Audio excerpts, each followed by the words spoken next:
बानी हम ना हाइले या जी से हमकू से बानी हम ना हाइले या जी से हमकू से आकर से हम तेरी से।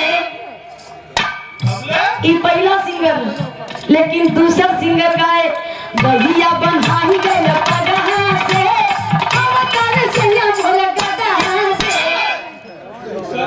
ई दूसरा सिंगर गाए, लेकिन तीसरा सिंगर गाए देगा भरना बाटे पैसा से आकर से मोरा पैसा से। चौथा सिंगर गाए दहिया बनाई गए पगहा में आकर से मोरा गदा।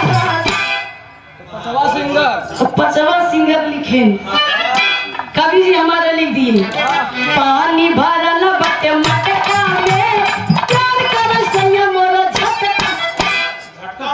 झटका समय इतना बदल गया कि प्रधान गाना रहे प्रधानवा के अरहर में कोटे दरवा के कोटा में